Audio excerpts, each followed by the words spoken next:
World, and welcome to all my subscribers. Sorry for the restart. I had to reposition and stuff. So, anyways, here we go. This is a monumental discovery. I mean, it really, really is. I've gone through a lot of revision on this. Trust me, a lot. I've gone through a lot of ups and downs in the last few days over this, and I've done so much cross examining that I'm quite certain that this is the absolute finalized, proven, and correct version. So I'm confident that I haven't made any little errors or anything like that there. I've got the chart here, which I've drawn out for everybody. It's neatly done with nice detail. It shows the verses where you can find the chapters that talk about these numbers and all of that. So I've done my homework. I've done my revisions. I took down some old videos. This is the finalized product. And once I show everybody this, I don't think there's anybody out there that could deny that this is an astronomically huge, important find. So it's taken a lot of hard work. That's all I can say. A lot of hard work. It is not simple. It is not easy. Now, the 6,000 year prophecy isn't something that's like meticulously laid out verbatim in the Bible. Okay? It's something that, despite this, it's something that Judaism and Christianity have thought about for thousands of years. Okay? Judaism doesn't even believe in the New Testament, but they've still believed this. You know, a portion of them have always considered this as a real possibility. Most people know, without really crunching the numbers, that we must be somewhere around 6,000 years, because it's 2,000 years after the year zero, and most people assume that Adam was around 4,000 BC, roughly. Most people don't bother, however, to do the homework and the math and the laborious reading that is required in order to get all the numbers that are interlaced and hidden throughout the Bible's pages, okay, that help verify everything. And most people also haven't done the extra homework, which is looking back in history to find certain dates that help confirm everything. So I've gone through all that hard work. I'm here to share it with everybody today. Everybody can see that once you see this chart with all the numbers laid out in block form, there will be no denying it. I'm confident there are no mistakes in this. That's why I've written the verses here. Everybody can cross-examine it for themselves if they want, but I want to give it a good logical breakdown. So once you see this, you will understand this is of extremely high importance. God made the earth in 6 days, and Jews and Christians have long believed, like I said, that there could very likely be a parallel in the lives of in the lifespan of, you know what I mean, the time span of mortal man on this earth. Let me take a sip of my drink here.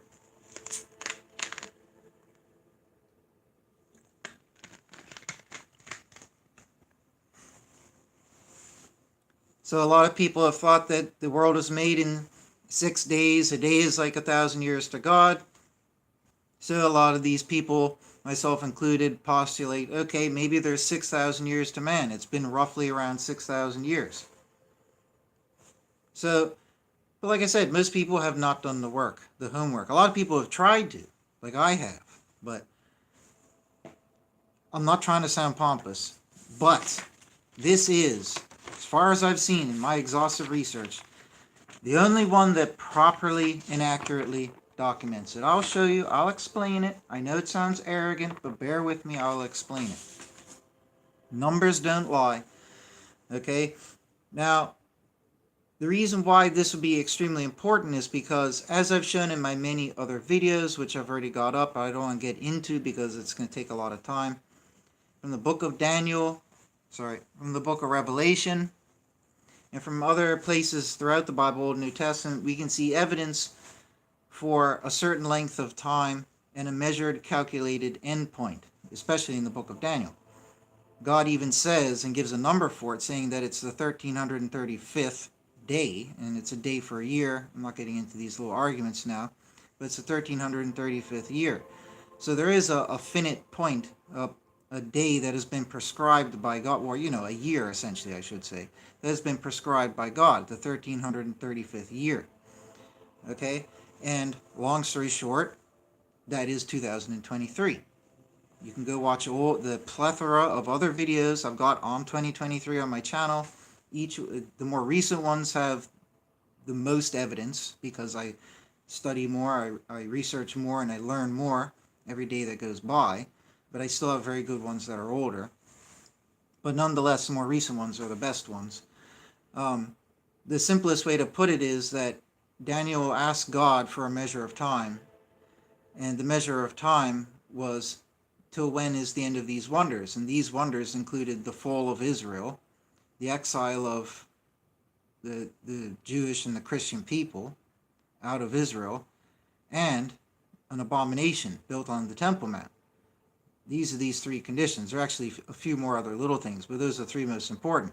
Now, all those things, did not transpire until 688 AD. In 688 AD, the abomination of desolation was built on the Temple Mount. This is the Dome of the Rock. Now, tons of other videos going into this stuff for hours and hours, so I'm not getting into it deeply here. Okay, but in 688, Dome of the Rock was built on the Temple Mount. Okay, now it is at this point here that it's the culmination of the exile, because the exile started in 70 AD when Rome overthrew Israel. A lot of people, Jew and Christian, assume this to be, they get all caught up in that. However, that was just the start of the exile. Okay, there are still Jews and Christians in Israel for hundreds of years, even 600 years. And they were still there when Islam conquered around 640 AD. Okay, and not long thereafter, in 688 AD, the Dome of the Rock was built on the Temple Mount. They had marked their signet on the Holy Land, taken over its most holy place, and put a temple to a foreign and unknown deity on top of it, one that rewrote the Bible, and blah, blah, blah. I'm not getting into that. Okay, so it's very important to consider that, right? Now, in 688 AD, that is the completion of the scattering of the holy people, because at that point there, when the Dome of the Rock was being built, a lot of people at the time then understood this to be the abomination and fled. And they also didn't want to be ruled over by Islam, so they fled. This was the final culmination. At 688, with the Dome of the Rock, it marked 1,260 years precisely until 1948. In this 1,260-year period, which is 3.5 times, not only in the symbolic 42 months spoken of twice in Revelation, this period of time is when the nations truly did trample Israel. All the nations are fighting over Israel, but Islam ruled it as an empire for 1,260 years. That empire ended, its rule over Israel ended in 1,260 years later in 1948 AD. Now, this is also after the Second World War, very important events, right? But in 1948 was the rebirth of Israel. Jews and Christians actually made their way back to Israel. So we have the literal yin and yang, you could call it, with Israel there. We have the culmination of the exile with the Dome of the Rock. 1,260 years later, we have the return from the exile. And these historical events can't be denied, and they are precisely 1,260 years apart. 75 additional years, as God reveals to Daniel, brings you to the 1335th, which will be the final, the end, as God verbatim calls it. Okay? So that's it summed up quickly, but I have hours of videos on my channel about that, and all the verses throughout the Bible that verify that from so many different interesting angles. And yes, Islam is the final beast kingdom that Daniel and John foresaw. That's included in all that. So that's why this is so important here, this chart, because this chart proves that 2023 is the 6,000th year from the start of this measure. And what is the start of this measure? Well, it's not the birth of Adam, because Adam wasn't born. Adam wasn't born from a woman and a man. Adam also wasn't even created as a mortal. Adam was created different and higher than a mortal.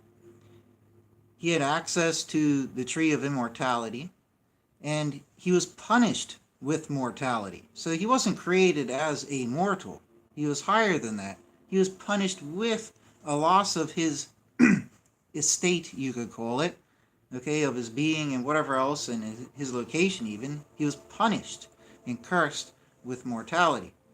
So Adam wasn't the first, in that sense, he became the first mortal, but he wasn't the first son of man. And that's the important thing. He wasn't the first born of a woman. Who was? Well, it would be Cain and Abel, whichever one came first. However, the unfortunate thing here is that Abel was killed early. Cain was cursed, and his lineage is briefly given, but his lineage is not the lineage from which the biblical lineage is carried on from. And neither is the biblical lineage carried on from Abel, because he died young and didn't leave offspring. So the next and official child was Seth. Now, nobody else out there in the world has realized this or even considered it. In all my research, as far as I know, I'm the only person who's even thought of this, that, maybe you're not supposed to take the measure from the creation of Adam. Because if you do, as I found from using math, we've gone way past year 6,000. Like, we're at 6,130. Way past. Okay, and it was when I was doing those studies, I realized, hey, well, if we're past 130 is the same age Adam was when he had Seth. And once I realized that, I was like, oh, hey, wait a second. Seth is the progenitor of mankind. That's the biblical understanding. People are called Sethites even in the Bible. Jews and Christians have long understood Seth to be the progenitor. All biblical lineages stem from Seth. Okay, and Seth was truly the first, besides Abel and Cain, he was truly, and the biblical lineage-wise, he was the first born of a woman, the first son of man, the first true mortal, you could call it, from which the lineages came.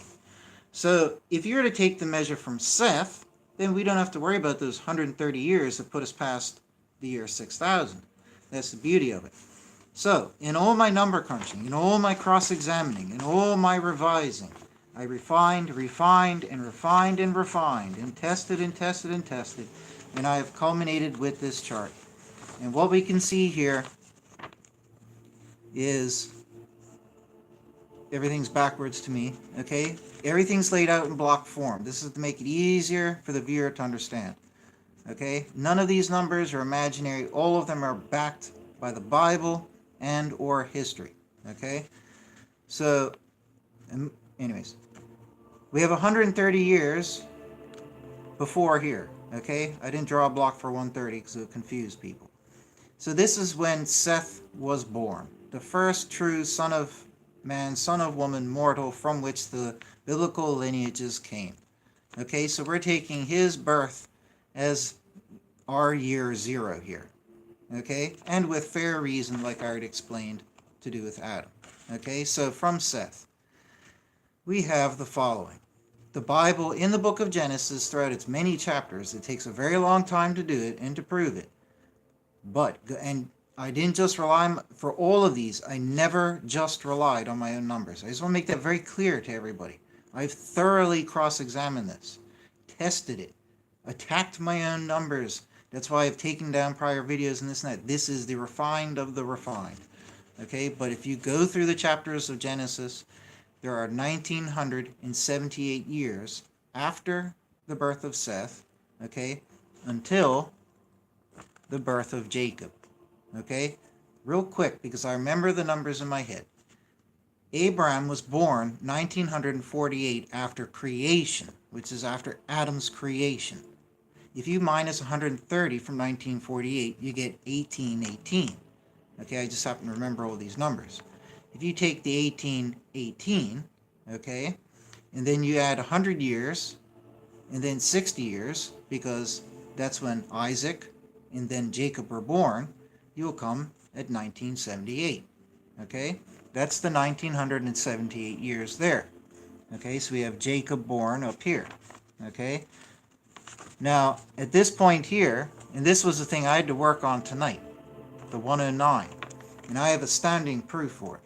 Okay, but because it takes a lot of explanation, I'm going to save that for a little bit later.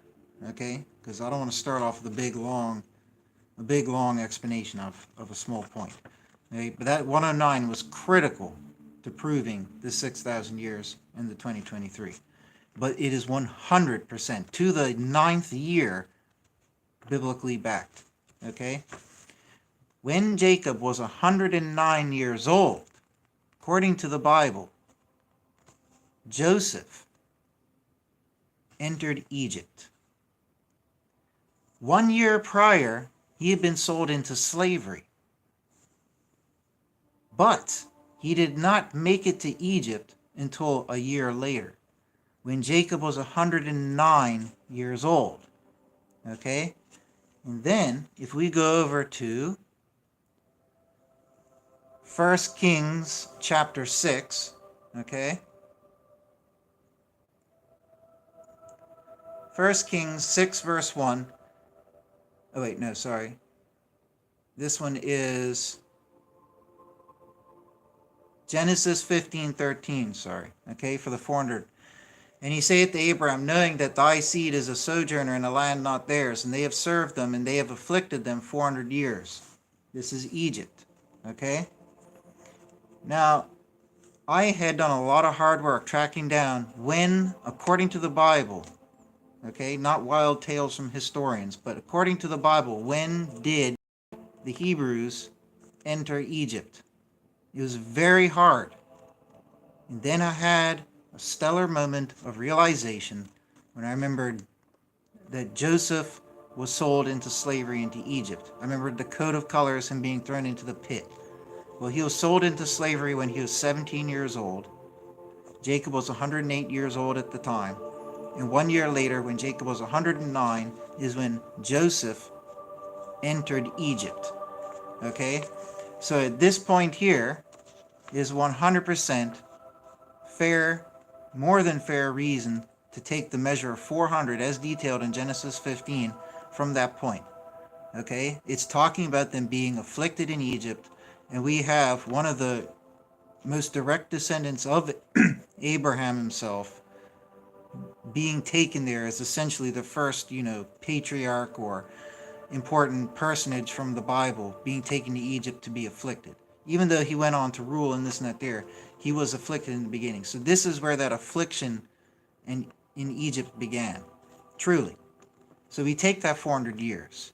Now there are other verses where it talks about 430 years, but it doesn't mention affliction. Okay? These verses are Exodus 12:40, and the dwelling of the sons of Israel, which they have dwelt in Egypt, is 430 years. But you want to know something interesting? Abraham, or he might have been Abraham at the time, but I think it was Abraham, and Sarah had gone to Egypt before that. And in a sense, they were afflicted in Egypt as well. So the 430 is not their period of affliction, it's the overall period in presence in Egypt. Okay, but the affliction started with Joseph. Okay? So we have the 400 years later. That was one of the 430 verses. And then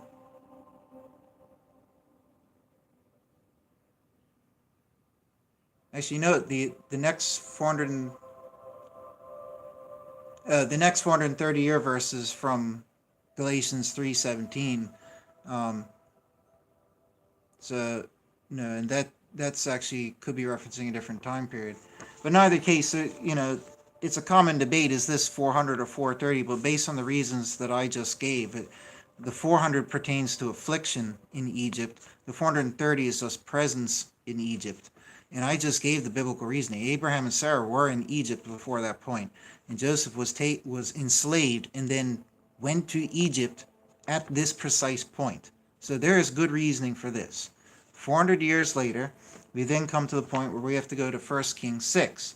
In 1 Kings 6, it says, and it cometh to pass in the 480th year, out of the going out of the sons of Israel from the land of Egypt in the 4th year.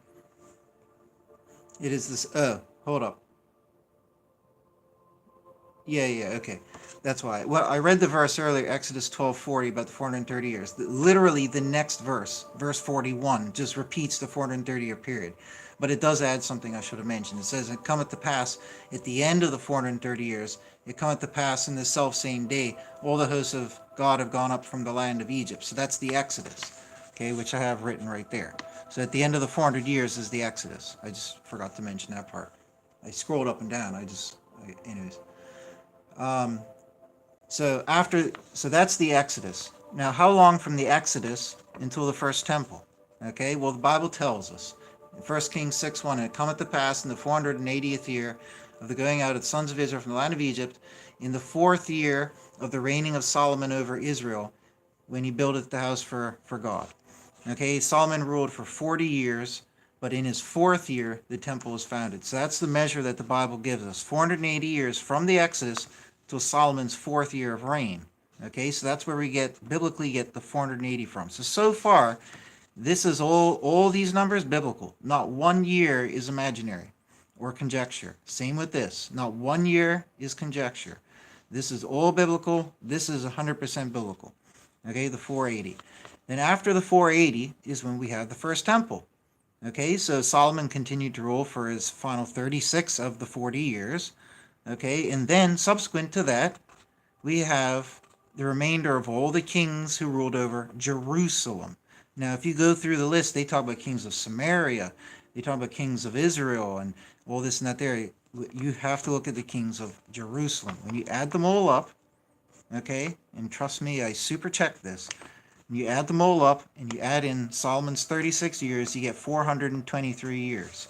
Okay, so far, all of these numbers are straight from the Bible. Not one spare year has been slotted in as per some form of conjecture. It's all biblical. And that's a total of 3,390 years if the marker hasn't smudged. Okay? All that's biblical. Now, at this point here, that's the fall of the first temple. That's the fall of Israel at the hands of Nebuchadnezzar. Okay? This happened in 586, 587 BC. So those are the two most highly acclaimed dates from historians. So let's just say we take 587 BC, okay, at the fall there. All right, that's what I've got there, 587 BC, okay? Just using arithmetic. We don't need the Bible. We don't need history for this. We could use history, but just arithmetic. We know that there are 130 years from 587 to 457, okay? Now, what's important about, did I say that right, 457? Where is it? Yeah, 457. Why is 457 important? Because biblically and, historically, it's confirmed that in 457 BC, with a couple years flux towards 454 BC, but 457 is an accepted date of the decree of King Artaxerxes. Okay, now Artaxerxes' decree fulfilled the prophecy of Daniel. Was it Daniel? In either case, Artaxerxes' decree fulfilled the prophecy of Jerusalem being rebuilt with both street and wall. King Cyrus's decree didn't do that and wasn't for that. And more importantly, it didn't do that. But Artaxerxes made a later decree in 457 BC, which is down here, and his decree was acted upon readily and within years. Okay, they had been building the street and walls, and I think they completed it in a period of a few years or so. Okay, so that's confirmed by history, a very famous date. This is not, none of these things are obscure dates. These are all epic, pivotal moments and dates, biblically and historically. Okay, so we have 130 years from the fall of the temple until the decree of King Artaxerxes to rebuild. Now, this is important because in Daniel chapter 9, okay, this is a verse reference for this number. Daniel chapter 9 says that there would be 69 weeks of the 70 weeks, and the 70 weeks, that we are told, are 490 years, so 483 years is the 69 weeks, and God tells Daniel in the 69th week the Messiah is cut off. Okay? Now, this is when Jesus dies. So 483 years later, this is the famous thing that a lot of Christians know, right? 483 years later, we have the death of Jesus. Jesus dies. Okay? Which would be 26 AD. So far, all of these numbers, except for the 130, that's a simple little tiny gap we use arithmetic for, right? But all of these numbers, besides the 130, are given in the Bible to the exact singular digit. Every single one, except for the 130. This is a period of obscurity. And you know why? Because this is when This was the fall of Israel right here. 587 BC was the fall. The destruction of Israel, the temple, enslavement of the people, exile of the people, and everything. They lost everything. The Bible stopped being written. The last prophets warned of this fall, and then it happened. That's why you get this gap. Okay? But these numbers are given verbatim in the Bible to the specific year. Okay? Then we have another gap, and I personally believe that God left this gap here so that nobody could solve or understand Daniel's prophecy, including the wicked ones, all right, until we were that close to the end that we would be in the final generation. And you'll see what I mean in a very quick moment. So at the end of the 483, it's 26 AD, the death of Jesus. Now, looking at history, like I show up here, history for this, okay, 662 years later.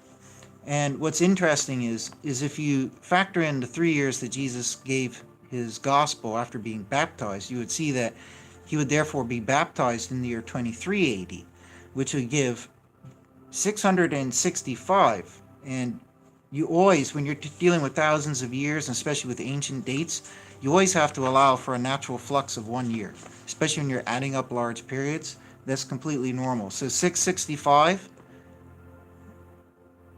depending on your mathematical perspective and how you added it and what points or what time of year certain dates were being taken from, that's 666 years from the baptism of Jesus. And what do we have? The Dome of the Rock being built on the Temple Mount in 688 AD. Okay, that's not a numerical coincidence. But from the death of Jesus, it's 662 years. And that's what we're looking at here in this block form. That's just an extra cool aspect that it's 666 from his baptism. But 662 years later, after the death of Jesus, we have the Dome of the Rock. During this 662-year period, Jews and Christians were still in Israel. Okay? They even set up a quasi-kingdom again with kings and rulers in, I think, the year like 400 to 600 or something, or maybe 300s. Okay? So there were still Jews and Christians there. So the exile was ongoing. Okay, the exile was at like 70 AD, and then it went ongoing. And around 640 AD is when Islam conquered Israel. All right? And within a few more decades, or whatever it was, you have the Dome of the Rock being built. The Dome of the Rock was built by the 10th Caliph. John and Daniel both warn about the 10 horns that will come up with the beast kingdom, meaning the first 10 kings. Why are 10 kings so important, as I talked about in my other videos? Because the 10th king would build the abomination on the Holy Temple Mount. Okay? Now, once this occurs, Daniel had asked the angel, he asked God, how long till the end of these wonders? What are the wonders? Well, he saw the fall of Israel. Okay? He saw the fall of Israel, which occurred in 70 AD. He then saw the exile taking place. He then saw the abomination, the worst thing of them all, and the conquering of Israel at this point here. He saw it all, and he said, how long till the end of these wonders? And the angel said, upon the completion of the scattering of the holy people, which means the culmination of the exile, obviously implying inclusive of the abomination and all forementioned things that would befall Israel, are 3.5 times, which is 1260 years. Okay, so 1260 years forward from here, I couldn't fit it on here because it'd be too confusing. But 1260 years forward, we have 1948 AD, which was the year Israel was reborn, when the Empire of Islam, Islam lost their empire over Israel, and the Jews and the Christians made their way back to Israel. So here we have the fall of Israel, the abomination, and the completion of the exile.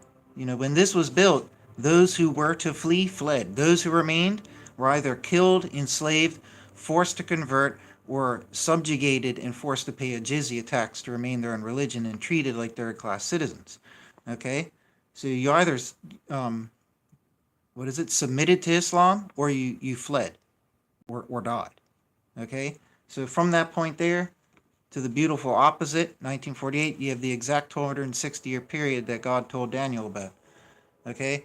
But God also told Daniel knew that this wasn't the end of days, because he just asked God, how long till the end of these wonders, which you just showed me? So when Daniel asked God again, what is the latter end of these? God said, There's another 75 years. He didn't say it like that, but there's another 75 years. It goes up to the 1335th. Now, 1335th is 2023 AD. And this number is strongly fixed because 1948, the rebirth of Israel, this is no slight pen and paper thing. This is an epic historical moment that has tremendous biblical implications. So 2023 is pretty strongly fixed. Okay, and those, I have hours of info in my other videos and many other verses that help back it all up. But that's why it's so important when you factor in the 2023 from the other biblical prophecies with this timeline. Because by itself, the 6,000-year prophecy is just a rumor. And why is it so important? Well, it would be extremely relevant if it fits with 2023, as I've shown here. Okay? And I even did a little totals tally under here, right? So we have 1978 plus 109 is 2087, plus 400 is 2487, plus 480 is 2967, plus 423 is 3390, plus 130 is 3519, plus 483 is 4002, plus 662 is 4664, plus 1335 equals 55999. And like I said, you have the natural tolerance of a 1 year period. So I wouldn't be happy with 2 or 3 years. If it was a 2 or 3 year gap, to me, that would make it debunked. But this is it. This proves it. 5999. It just depends where one of these out of the 6,000 years and of all the dates that have been compiled here, it just depends if it happened in a January or a December. That's all it comes down to make the 1 year. That's why you don't worry about a 1 year, especially you don't worry about 1 year in these ancient dates. So that's it. That's the 6,000 years of biblical history mapped out right here on this paper. And all of these numbers, the following numbers in these blocks are 100% derived from the Bible and can literally verbatim be viewed as numbers printed in the pages of the Bible. So none of it's made up. This block, 1978, biblical. 109, biblical. 400, biblical. 480, biblical. 423, biblical. 483, biblical. 1335, biblical. It's a simple arithmetic and algebra to fill in the gaps here. There's nothing out there about that. This is the 6,000 years. Okay, this is the 6,000 years mapped out. Now you could go check these numbers yourself. Okay, if you don't believe me, if you want to double, trust me, I've double checked, cross-examined it a million times now. Spent all day yesterday and today. This is it. This is the 6,000 years. They culminate in 2023. Okay? Now we're having more meteors striking the Earth. They had one big green fireball striking somewhere up in Canada, I think it was, Quebec or something. You had another one striking off in like Nevada or Texas, something like that prior, a couple weeks prior. These are the type of things we're going to see if the end days are arriving, because that's what the end days will be bringing, is a cosmic destruction. So this could very well be happening in 2023. That's why this, all of this subject matter is so important. But what I find very discouraging is that no other Christians out there have bothered in the last 2,000 years. I mean, mind you, and I said I would mention this. I'll get onto that now. Remember I said earlier that God would leave a gap here? Why is there this gap and then that gap? Well, that gap, I said, is after the fall of Israel. They ceased to be and they stopped writing the books of the Bible. That's naturally why that gap's there. What about this gap? Why didn't God just give us numbers for this one? Well, I think he left this one and this other one as variables so that, a child couldn't just go 1, 2, 3, 4. Oh, I know everything, all the secrets. You know what I mean? He left these two variables. This is the easiest one to prove. This one here, this variable requires, is it that one or this one? This one, this point here. This variable is dependent on 1948. So nobody in all of this history could solve Daniel's prophecy. Well, mind you, Daniel's prophecy wasn't given to somewhere here or whatever, right? But in none of this time could anybody solve Daniel's prophecy. It was impossible, even all the way up until 1948, which is way over here towards the end. Only in 1948, and when the Jews and the Christians went back to Israel, Israel was reborn. Only at that point, and give or take enough years after to know that, okay, yep, it's not going to suddenly reverse. Enough time's gone by. Yeah, we know that they are still going back to Israel. You could see and know that Daniel's prophecy could be verified. But before 1948, you were not able, because you didn't have the final point of the 1260 for the abomination. Okay? You had the starting point for, if you lived to around 688 and you saw the Dome of the Rock being built, you would know the starting point of the abomination. But you would have to wait 1260 years to be able to mathematically confirm and historically confirm by surrounding world events. 1260 years did transpire from the founding of the Dome of the Rock, and all these uncannily, perfectly striking biblical and historical events took place together. You couldn't make it up for a movie, you know what I mean? For a movie plot line, because it would feel too calculated. You know what I mean? But that just proves that this is a construct. It has been constructed by God and calculated by God. So there you go, folks. Everybody has to reform, like I keep saying. Nobody's good. Well, I shouldn't say that, but nobody's perfect. Most people aren't good enough. Everybody's got to reform. Let's put it that way. Even if you think you're squeaky clean, you better start acting like you need to think about it. You better reform. I mean, if you're that much of a goody two-shoes, then good for you. Okay, but the average person isn't. We all need to reform, because if this has to be all true. Not just this, but 2023, all the other prophecies, is got to be happening next year. Okay, we've got events and signs in the sky confirming all of this. Lots of different ones I talk about in my other videos. Right now, we might be thinking, oh, it's too peaceful, depending where you live, right? Some people are more lucky than others. You know what I mean? Some people are in war countries right now, right? Don't get me wrong. But depending where you are, most people are probably saying, yeah, or a lot of people are probably saying, yeah, everything seems pretty cool right now. It doesn't seem like the end of the days is coming. But, next year, I don't want to say mark my word, but next year, if you start seeing all these meteors and stuff falling down from the sky and hitting different places around the world, and the news stations start playing it off like, oh, we're just having a close encounter this year, nothing to worry about. Once you see that happen, just know in the back of your mind that I've been out here on YouTube for like 6 years now, talking about 2023, trying to make people aware. It's very, very sad that nobody really cares, generally speaking. Nobody really cares. And even of the people who do watch and enjoy my 2023 videos, I know that very, very few, if any, understand or believe what I'm presenting. That's the sad thing. So,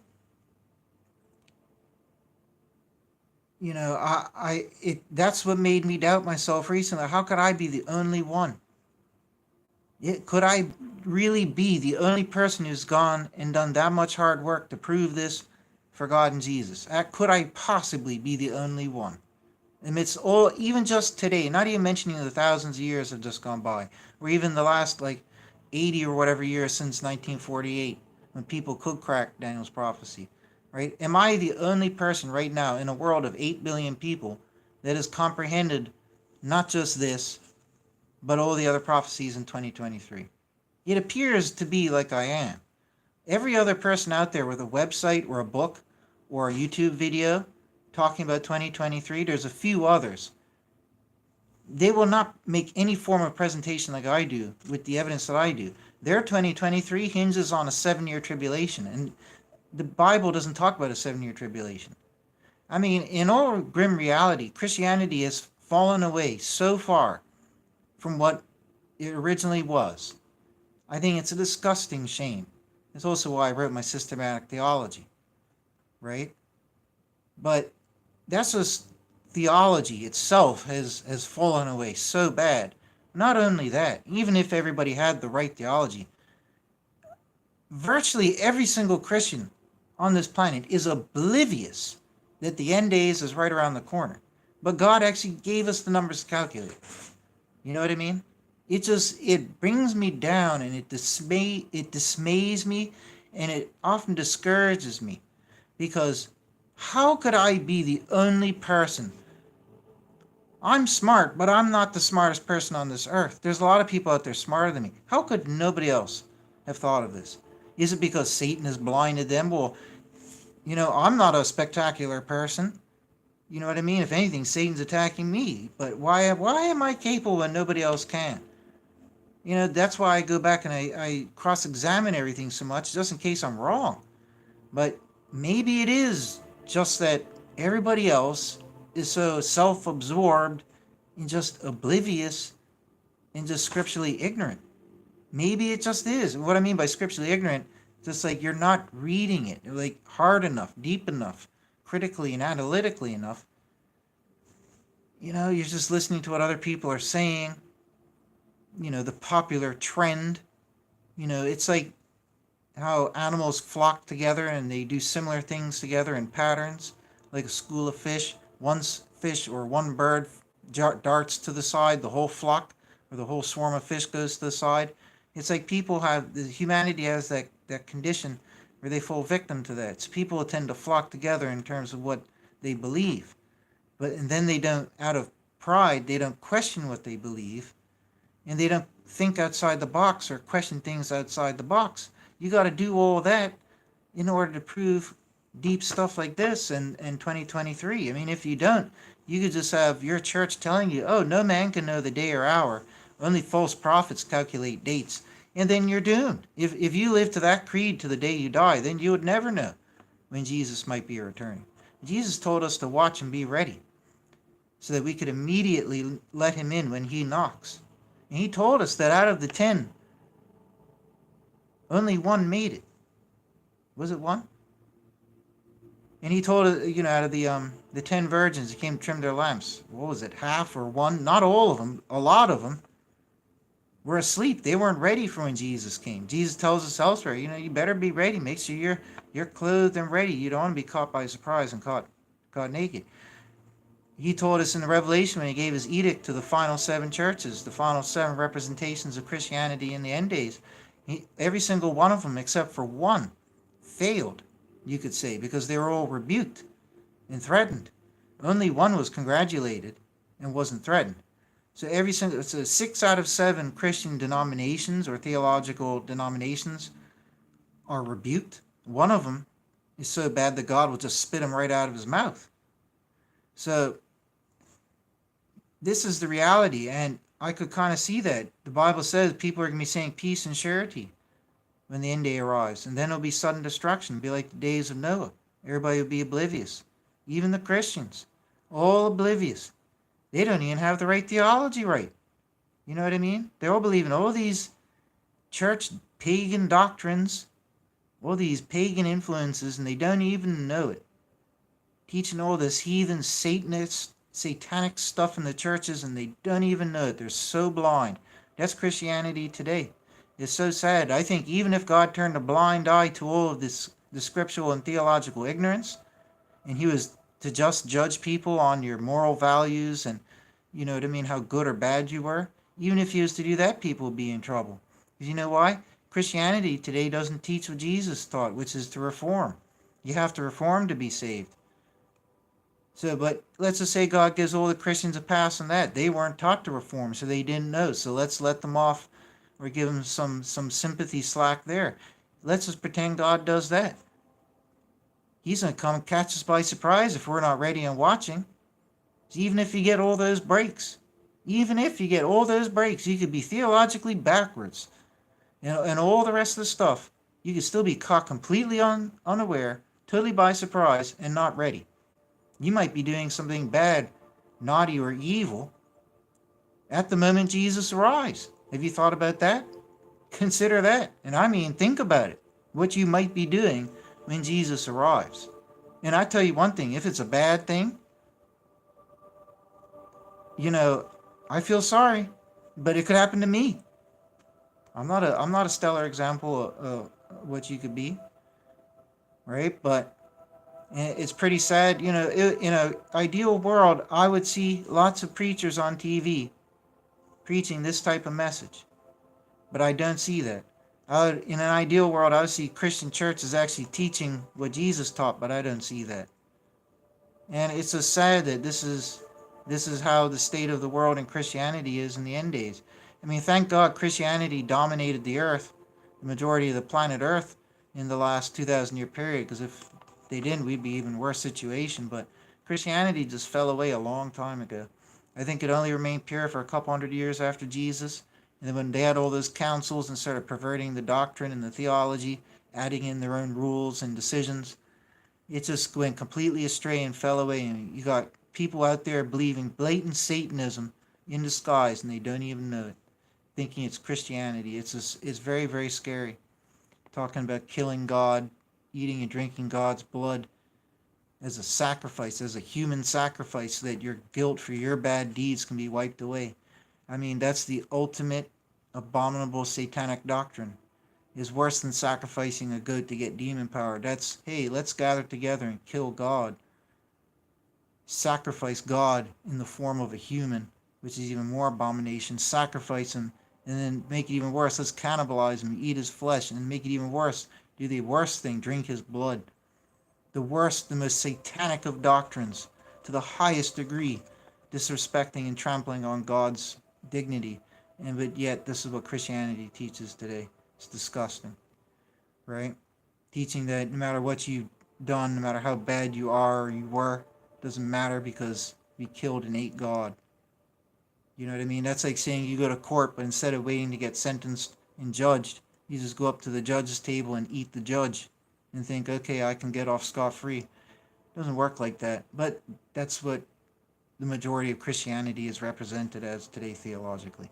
So a lot of these scary things, but I'm not the judge, God is. But just know, I've warned people for about 6 years now that the end is going to be next year. I've got the best proof for it. I'm not some crazy person standing out on a street corner with a sign saying the end is near. They've been doing that for decades. Okay?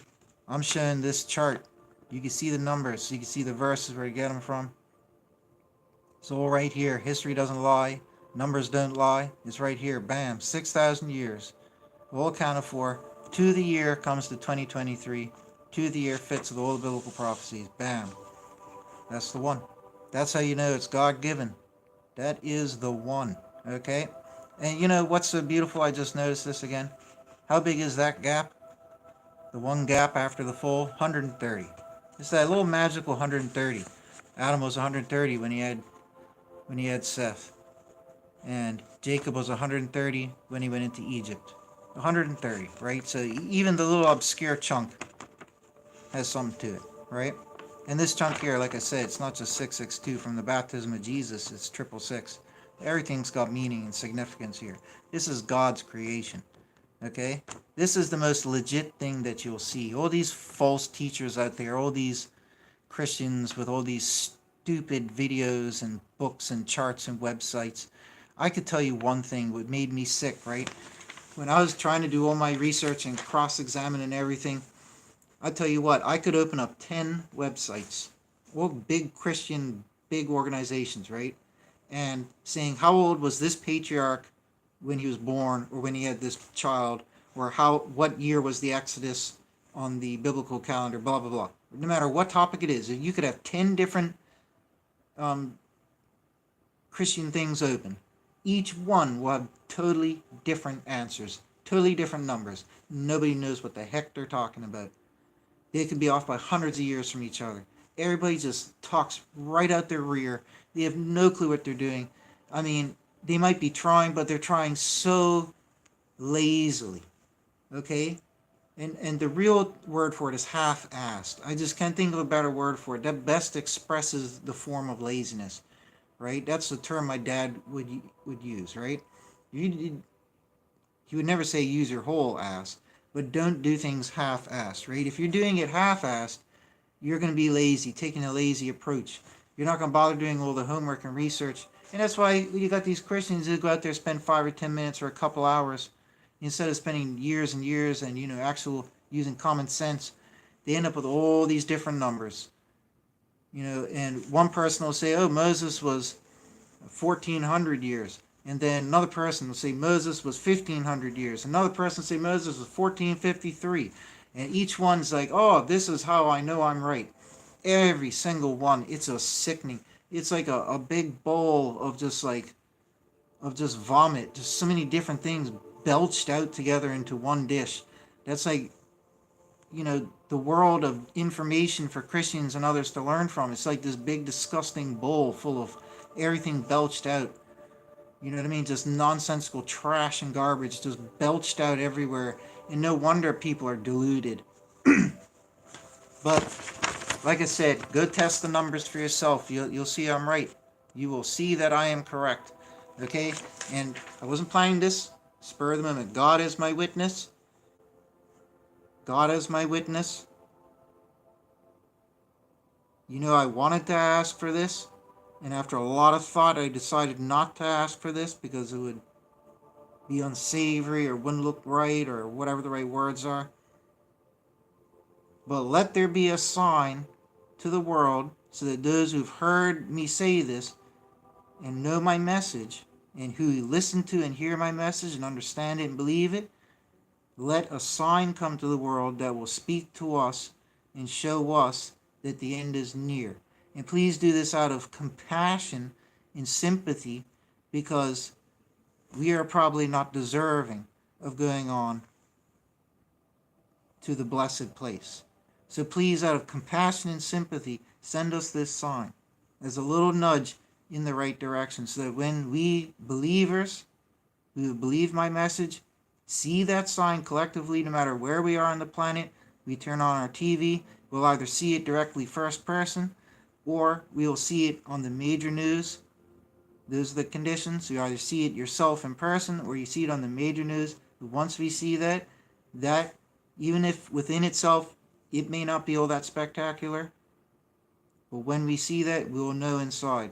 And I'll let you, Almighty God, pick it out as to what it will be, but it will speak to us and show us, and it will not be a meager thing. It will be something that makes the major news. It will be something unusual, something unique. These are the conditions. Okay? Something unusual and unique, and something to do with the heavens above. Okay? That's all I'm going to say. I'll let God be the designer and creator of it.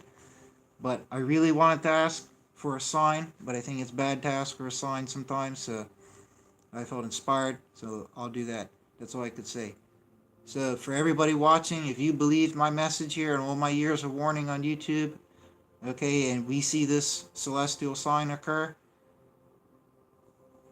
then we'll know. And it wouldn't occur a long time from now. It would occur next few days, within a week. Okay? About that. Anyways, God bless you all, folks. Everybody take care.